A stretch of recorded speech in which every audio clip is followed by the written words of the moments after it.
The world is changing. Inspiration is everywhere. It has never been so easy to connect, share, and bring people together. We're learning from others and finding the best in ourselves. Challenging our beliefs. Sharing our vulnerability. Overcoming our fears. Transforming ourselves so we can transform the world. How far can we go? This is London Real. I am Brian Rose. My guest today is...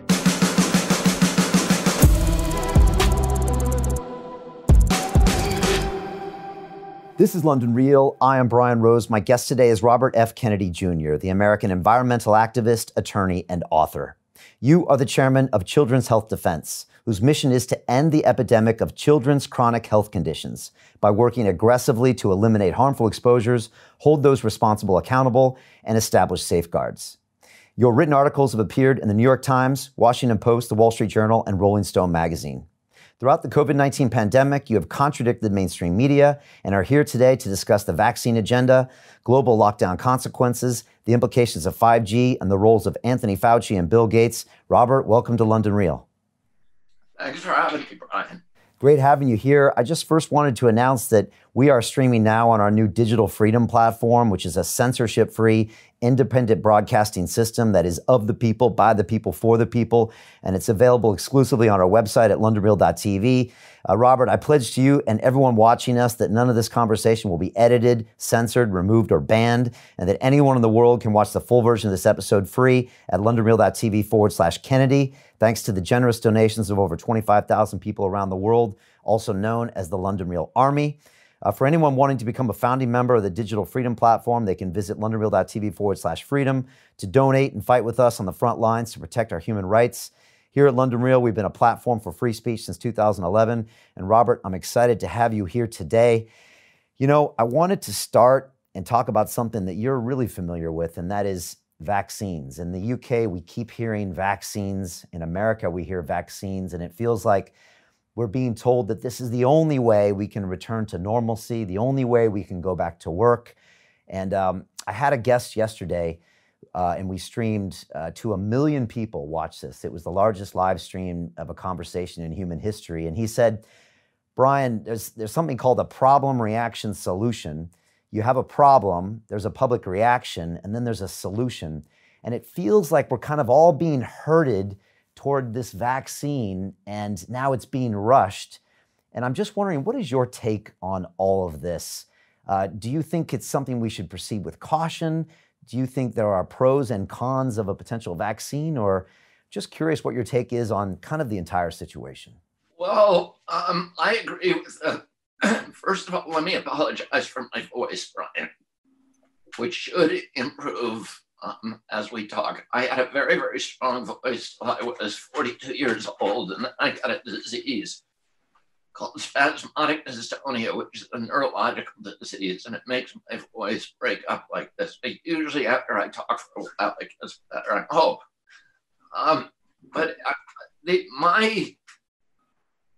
My kind of impression about what's happening now is colored by my work on vaccines over the past 15 years. And I want to start, I'm an attorney. I'm primarily an environmental attorney. I sue polluters. I run one of the biggest and one of the founders of the biggest water protection group in the world, which is the Waterkeeper. And we have 350 Waterkeepers on waterways, operating patrol boats on waterways in 46 countries. We have one in London on the Thames Riverkeeper, and all over the world, and they patrol those waterways, they track down polluters, and we litigate against them.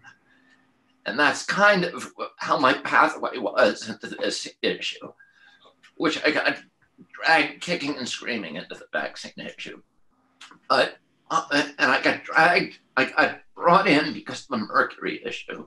In the early 2000s, there was a lot of mercury in American vaccines.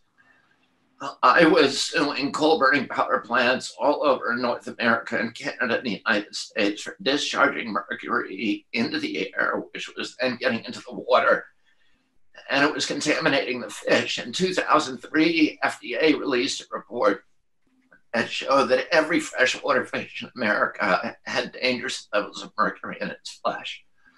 So we were litigating, many of the waterkeepers were litigating against coal-burning power plants and cement kilns in many of our states and several of the provinces of Canada.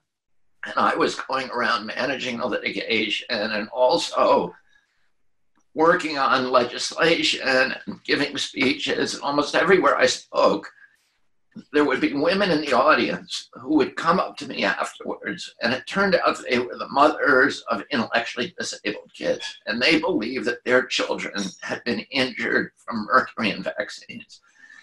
And they would say to me, kind of in a mildly scolding but very respectful way, if you're genuinely interested in mercury contamination and children, exposures to children, you need to look at the mercury in vaccines. It's not something that I wanted to do. Eventually, one of these mothers came to my house, a psychologist named Sarah Bridges. Her son had been injured by vaccines, by mercury in vaccines. He'd actually, the vaccine court, the federal vaccine court had recognized that he got autism from vaccines. His name is Porter Bridges. And they gave him a $20 million lifetime reward, including paying for all of his schooling and autism treatment and training and this kind of thing. She didn't want the same thing to happen to other children. She came to me, she had a pile of scientific studies that was 18 inches deep. She put them on my front porch in Cape Cod in the summer of 2005. And she told me, I'm not leaving here till you read these. I'm very comfortable reading science. I've brought over 500 successful legal actions during my career, almost all on environmental issues. Almost all of them included some kind of scientific controversy. So I need to be able to read science, to understand it and dissect it, and to read it critically. And I started reading these studies, and before I was 6 inches down in that pile, I was already astonished by the huge delta between what the public health agencies were telling us about mercury in vaccines and vaccine safety in general, and what the actual published peer-reviewed science was saying about that issue. And I began doing what I always would do in those cases when I didn't understand something. I started calling the regulators and the people who made those decisions. And because my family has been on the spear tip of the movement for rights and treatments for people with intellectual disabilities for generations, for 80 years, I had access to all of those people, and they would pick up the phone. And I talked to Anthony Fauci, and I talked to Francis Collins, and I talked to Mary McCormick, who was the head of the Institute of Medicine, and Kathleen Stratton, and Paul Offit, and all the people who were kind of at the forefront of getting us all to use vaccines. And I realized very early on during those conversations that they were not, number one, were not conversant with the science, and number two, in many cases, we're simply lying about it. And that took me down this rabbit hole where 15 years later, this is one of the central preoccupations of my life and my career. I'm not anti-vaccine. I've been fighting against mercury in fish, to get the mercury out of the fish for 37 years, and nobody calls me anti-fish. If somebody comes up with a vaccine for COVID or anything else that actually does what it promises to do, which is to avert disease without side effects, without significant side effects, then I would totally support that. The problem is that we don't know of any vaccine that actually does that. And the reason we don't know is because vaccines are not safety tested. So of the 72 vaccines that are now mandated for American children in our country, not a single one has ever been tested against an inert placebo. And that means that if you don't test it in placebo tests, like every other medicine, it's not science, it's marketing. And the reason the vaccines don't have to be safety tested is an artifact of CDC's legacy as the Public Health Service, which was its predecessor agency. The Public Health Service was a quasi-military agency, which is why people at CDC have military ranks like Surgeon General, et cetera. And the vaccine program was initially conceived and launched as a national security defense against biological attacks on our country. So the Pentagon and the Public Health Service wanted to make sure, the regulators wanted to make sure that if the Russians attacked us with anthrax or some other biological agent, that we would be able to quickly fabricate a vaccine and develop it and then deploy it to 200 million Americans without regulatory impediments. So they said, if we call it a medicine, you have to safety test medicines. And that usually takes about 5 years because there are many injuries that occur, cancers and autoimmune diseases that occur when you start messing with the immune system that have long diagnostic horizons that you won't see for many, many years. So normally medicines are tested for 5 years in double-blind placebo tests. They said, we don't want to do that. But if we call it a medicine, we have to do that. So we will call it something else. We're going to call it a biologic. And then we're going to exempt biologics from safety testing. So we now, and then, you know, the next kind of major historical step that happened is that in 1986, Congress gave vaccine makers blanket immunity from liability. And let me just give you a little background on that, Brian. I had 3 vaccines when I was a kid. I was born in 1954. Today's kids get 72 doses, and it changed. The big change happened in 1986 because in the early 80s we started using a diphtheria, tetanus, and pertussis vaccine called DTP vaccine. It's no longer used in the United States or Europe. We still give it to African kids. It was causing horrendous brain damage in children and killing a lot of children. Vaccine companies, Wyeth said for every dollar it was making on that vaccine, it was losing 20 in lawsuits, in damaged lawsuits. And Wyeth went to Congress with the other vaccine makers, and they were the biggest #1 contributor to lobbying. And they told Congress, we're going to stop making vaccines unless you give it, because they cannot be safely made. They said, we can't make the DTP safety. A certain number of people are going to get injured, are going to get killed. No matter what we do, we cannot make it safely. And we're going to stop making them all together, all vaccines, if you don't give us immunity from liability. So Congress, Democratic Congress, and Republican President Ronald Reagan signed that bill into law in 1986.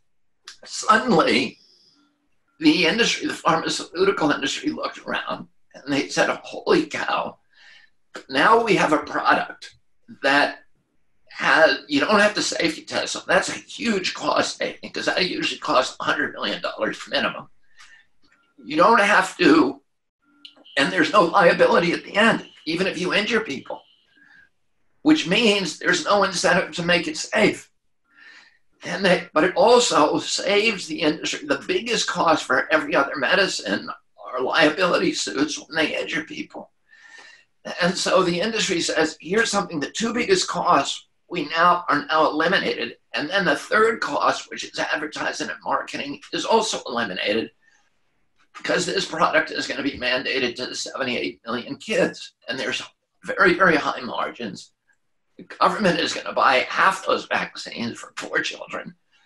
It's like the dream product. If you could get your vaccine onto the schedule, onto the CDC's mandatory schedule, it's worth about $1 billion in profit to your company for every year for every vaccine you can get on that schedule. So there was a gold rush at the CDC to put new vaccines on the schedule. And we went from the 3 vaccines that I have a kid to the 72 doses today. And that big change began in 1989. Something else happened that year in 89. We started seeing an epidemic of childhood chronic diseases. So autism in my generation is 1 in 10,000.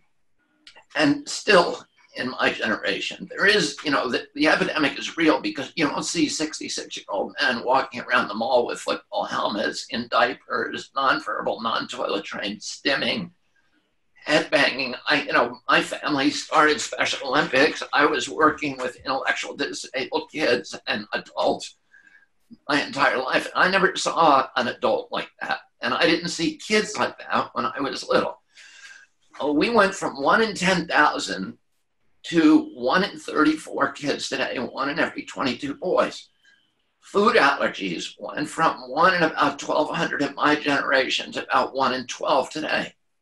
We saw these epidemics of all these different diseases, 3 categories, neurodevelopmental diseases, all beginning in 1989. In fact, Congress told EPA, tell us what year the autism epidemic started. And the EPA scientists came back and said it's a red line, 1989. That's the year they changed the vaccine schedule. The neurodevelopmental disorders said, we didn't know, I don't know how old you are, Brian, but when I was a kid, I didn't know anybody who had these diseases: ADD, ADHD, speech delay, tics, narcolepsy. SIDS appeared suddenly with the DTP vaccine.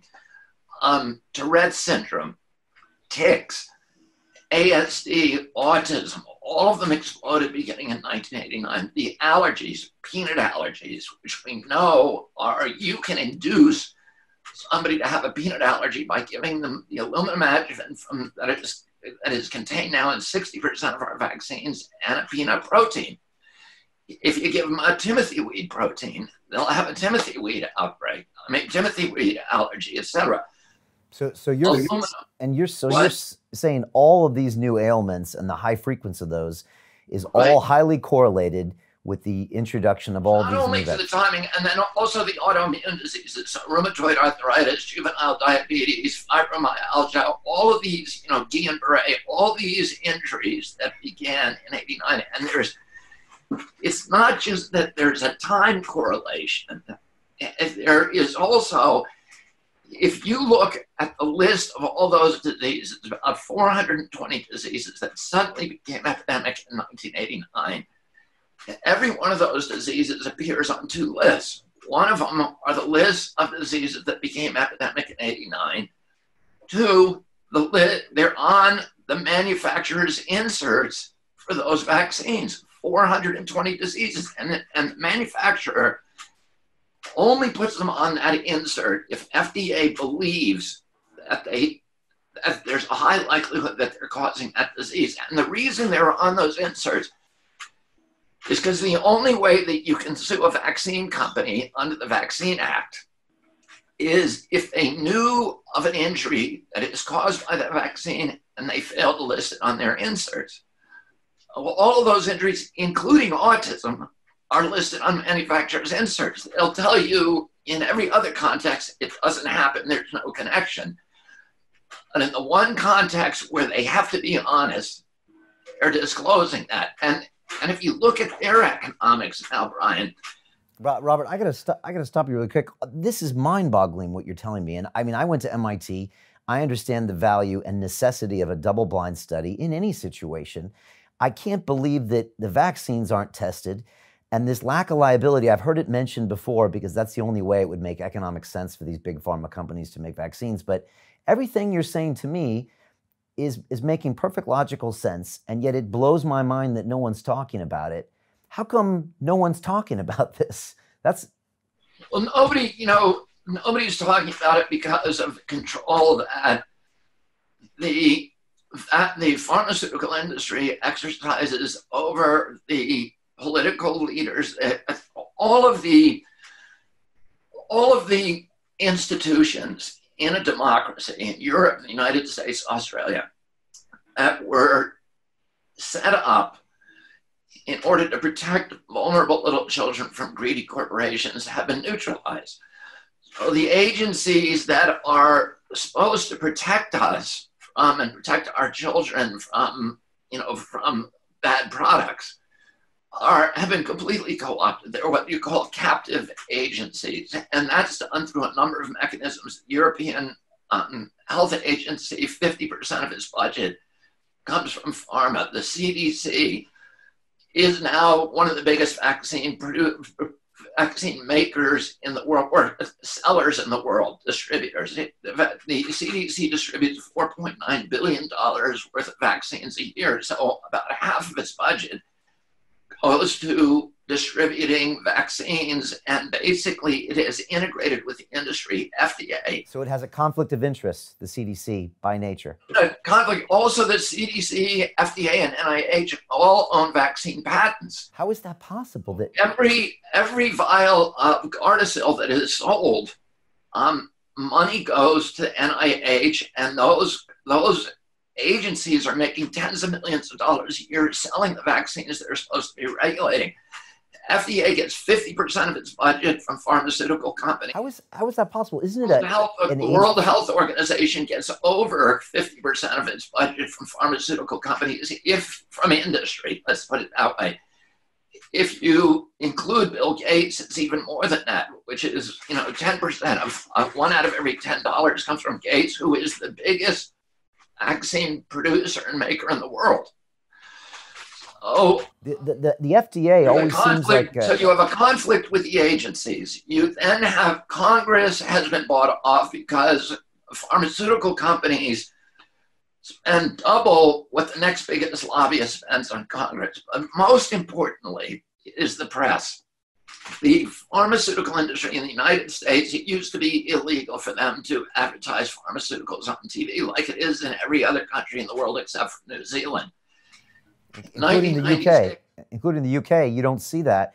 I mean, Robert, when I go to America, I'm shocked. There's a 2-minute ad for some drug I've never heard of. It's colorful. There are models. They're outdoors, and it's on and on and on, and it's shocking. Happy people. Yeah, it's always.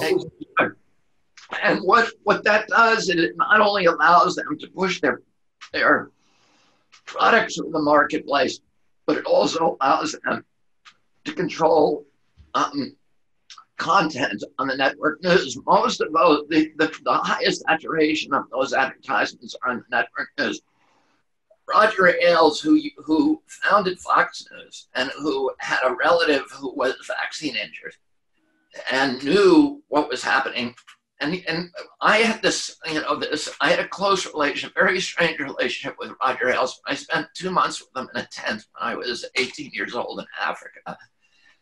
And he always, although our politics were diametrically opposed, he always was well disposed, and he would always put me on his network, to argue my environmental issues.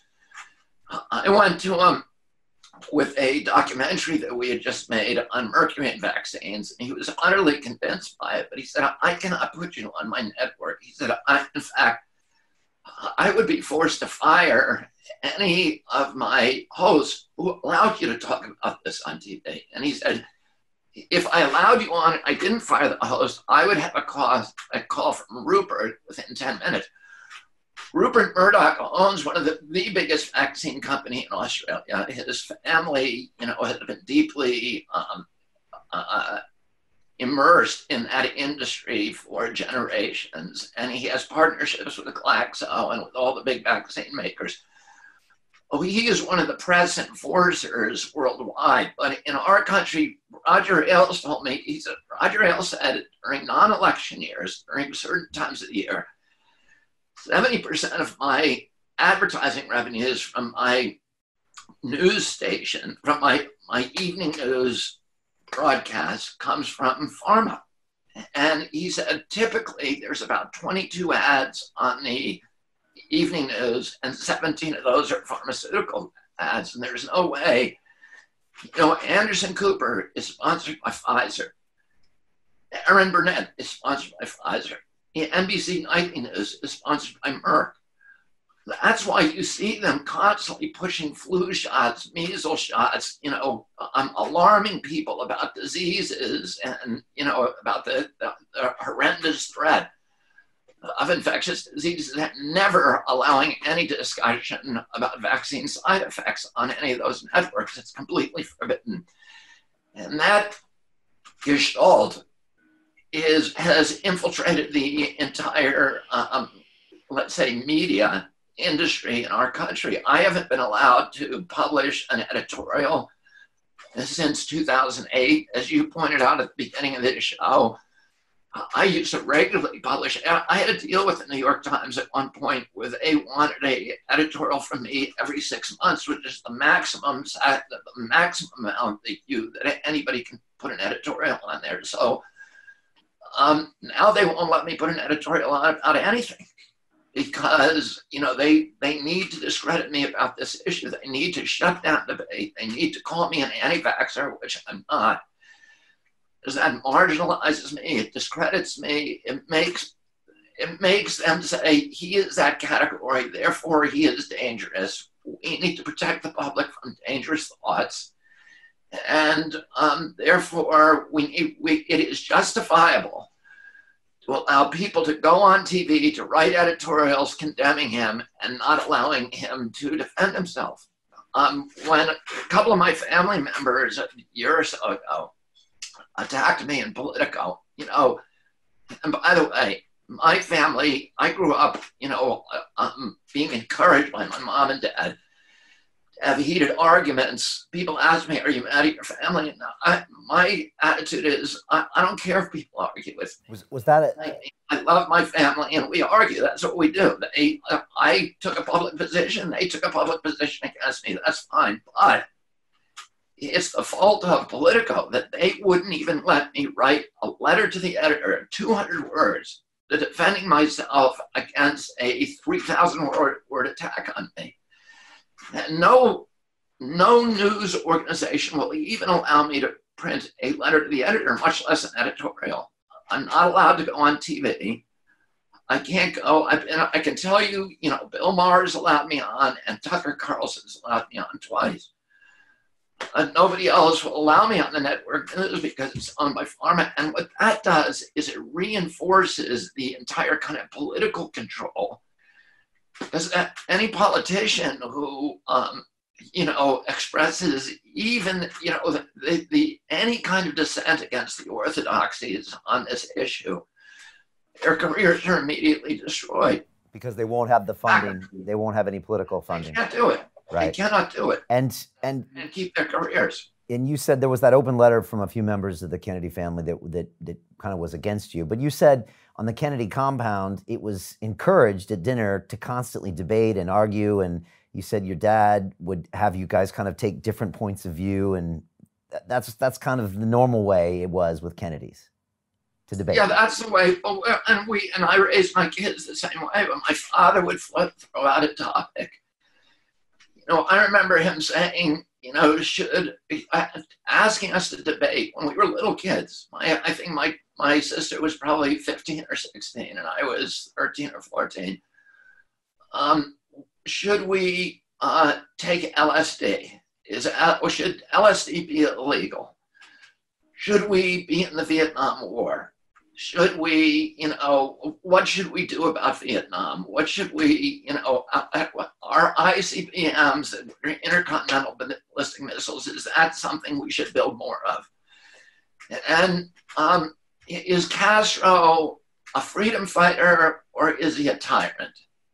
And he would ask us to take different views on that. My grandfather did the same thing to his children. My grandfather hated communism. And the most famous communist philosopher of that generation was Harold Lasky, who taught at the London School of Economics. And my grandfather made all of his kids go over there and study under him because he wanted them to be exposed to a wide range of views and to be able to develop on their own points of views and opinions about things and then to defend those things. He sent them to see Franco's dictatorship. He sent them to see Hitler. He made sure they were all worked as journalists. So they would go to see what it was like to live under Mussolini, what it was like to live in Hitler's Germany and Franco and to go to Africa and Latin America and elsewhere and see, what the basis for other people's opinions, and then to be able to argue about it and defend it. So, I grew up in that milieu. Right. And people, it's almost like when people say, well, did this destroy your family? I'm like, are you out of your mind? This is what we do. This is how we talk to each other. And of course, I made a choice to go public on this. They have different opinion. They're entitled to defend that. And, they did it in a loving way. They were dead wrong, but they did it, it wasn't something that would wreck my relationship with them. Right. All right. So now everything you said is fascinating. Now take it now with the lens of what's happening now, where we've got, Anthony Fauci on stage next to Donald Trump, obviously doing these nightly briefings. We've now had the lockdown period. And now, as I said in the introduction, it seems like everyone's pushing this vaccine agenda, including Fauci. What do you see going on behind the scenes? Because you spent a long period of your life researching all of the forces. Let me just make one other point about the economic drivers for this industry. If you look at the vaccine industry, when I was a kid, it was about a $287 million industry. Nobody was making huge money on it. Today, it's a $60 billion industry, and it is the growth potential for these companies because of all the reasons that I outlined. It has a much, you can't sue them. So, they can just, and it's mandated. And so that, every year there's about 273 vaccines in the pipeline. There's 72 already on the schedule, 273 in the pipeline for the future, and that are in the regulatory process already to get mandated for it. And there's really no end in sight. But if you look, so now it's a $60 billion industry. The industry, the pharmaceutical opportunities for treating injuries caused by vaccines dwarf the revenues from the vaccine industry itself. So if you look at the 20 biggest blockbuster drugs that are now produced, like, Keytruda or whatever, by those four companies, almost all of them are to treat diseases that are listed as vaccine injuries on their own vaccine inserts. Oh, they're making $500 billion a year, selling our kids the Adderall, the Ritalin, the Concerta, the albuterol inhalers, the asthma treatments, the diabetes treatments, the seizure treatments, the rheumatoid arthritis treatments. And, if you treat measles, what happens when you get measles? It's a rash.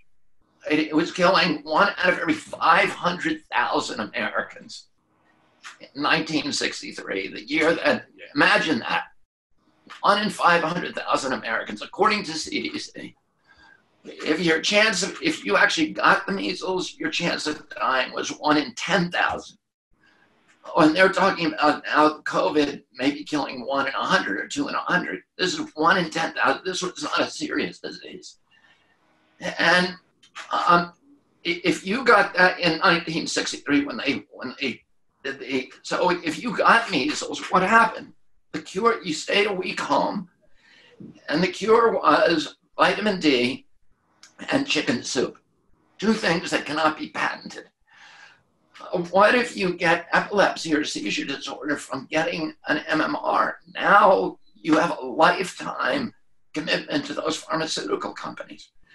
And if you get ADD, ADHD, if you're on Ritalin for the rest of your life, on Adderall, on diabetes medicine, that is a lifetime of unlimited revenues for that company.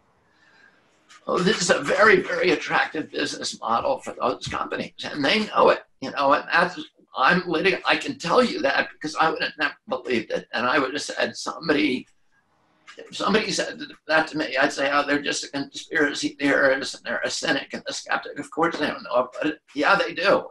And, I'm suing them on it. So I'm in Merck's wheelhouse now. I'm doing a discovery on them, and it's very clear they know exactly what's happening, and they've made a cold calculation. Listen, the 4 companies that make all 72 of those vaccines, which is Sanofi, Merck, Glaxo, and Pfizer. Every one of those companies is a convicted felon. Over the past 10 years, those 4 companies have paid $35 billion in damages, in penalties, in criminal and civil penalties, for lying to regulators, defrauding regulators, falsifying the science, bribing, blackmailing doctors, involving really sophisticated criminal activity at a very, very high level, for killing hundreds of thousands of Americans. Merck's blockbuster drug Vioxx before Gardasil. Merck's blockbuster drug was Vioxx. Merck killed between 120,000 and 500,000 Americans deliberately. By deliberately, I mean knowingly. They didn't say we want to kill these people. They did say, because we have their spreadsheets from their bean counters, we got them in discovery. This is how many people are going to die if we market this drug the way we want to. And we will still make more money, even if we have to pay them all off. Robert, how do they sleep at night? How do these people sleep at night? I mean, well, you know what Upton Sinclair said, it's almost impossible for you to convince a man of a fact if the existence of that fact is going to diminish his salary. Oh, we all have a capacity to interpret the world and interpret an event in a way that allows us to tell ourselves, well, we are good people. And what we're doing, and we judge ourselves on our intentions rather than our actions a lot of the time. Right. And I think that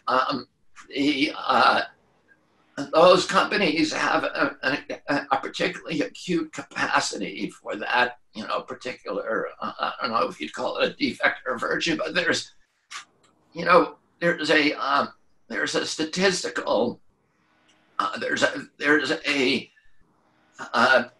statistical flaw that is known as, by statisticians and epidemiologists, as confirmation bias. And what that means is that you tend to have a bias that hides from you facts that are contrary to your worldview. And it's a biological impulse. You can see where it came from, that if you were, when in the 20,000 generations that we were wandering the African savannah as, part of little warring groups, we had to really believe that all the people we were with were right and everybody else in the world was wrong. So it's one of the features of tribalism, and we all have that capacity. The problem is when a guy who is as powerful as Bill Gates has that capacity to see himself as a good man and to see all of his intentions as pure, and then not see that the DTP vaccine that he's giving to every child in Africa is killing 10 kids. It kills children, vaccinated kids, at 10 times the rate as unvaccinated kids will die. That he has in his hands scientific studies by the highest scientific authorities in the world that says that vaccine is killing more children than diphtheria, tetanus, and pertussis combined ever did.